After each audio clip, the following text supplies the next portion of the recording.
Budget దెబ్బకు రూ. 4,000 పడిపోయిన బంగారం ధరలు. నిపుణులు ఏం చెబుతున్నారో తెలుసుకుందాం. కేంద్ర ఆర్థిక మంత్రి నిర్మలా సీతారామన్ మంగళవారం పార్లమెంట్లో కేంద్ర బడ్జెట్ యూనియన్ బడ్జెట్ 2024ను ప్రవేశపెట్టిన విషయం తెలిసిందే. మోడీ కొత్త ప్రభుత్వం పూర్తి బడ్జెట్ను ప్రకటించింది.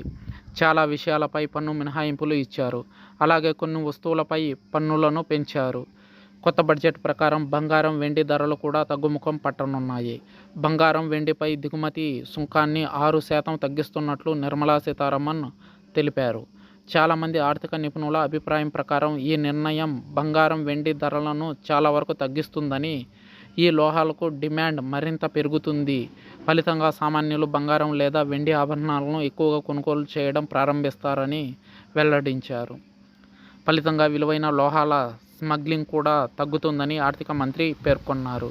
బడ్జెట్ దెబ్బకు భారీగా పడిపోయిన బంగారం ధరలు. బంగారం, వెండిపై కస్టమ్స్ సుంకాన్ని గణనీయంగా తగ్గిస్తున్నట్లు ఆర్థిక మంత్రి నిర్మలా సీతారామన్ ప్రకటించగానే ఈ పన్నులు తగ్గించడంతో బంగారం, వెండి ధరలు తగ్గాయి. అలాగే మార్కెట్లో డిమాండ్ను పెంచుతుంది. అలాగే ప్రస్తుతం కొనసాగిస్తున్న మార్కెట్ పరిస్థితులు భౌగోళిక, రాజకీయ పరిస్థితులను ప్రభావితం చేయగలవు. బంగారం, వెండిపై దిగుమతి సుంకాన్ని 15 నుంచి 6% ఆర్థిక మంత్రి తగ్గించారు. అంటే దగ్గర 9% డిక్రీజ్ చేసినట్టు మనం చెప్పుకోవాలి. ఇందులో ప్రాథమిక customs duty BCD basic customs duty 10% నుంచి 5%కి డిక్రీజ్ చేశారు. మౌలిక సదుపాయాల అభివృద్ధి సెస్ AIDCని 5% నుంచి 1%కు తగ్గించారు.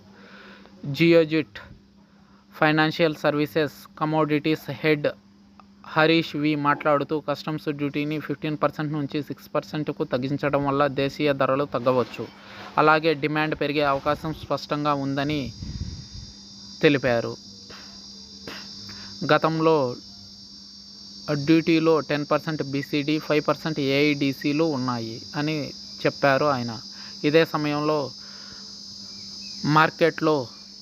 4,000 పైగా బంగారం గ్రామ్ పడిపోయిన విషయం మనం గమనించాలి. 73,000 నుంచి 69,000కు కమోడిటీ మార్కెట్ MCXలో బంగారం ధరలు తగ్గాయి.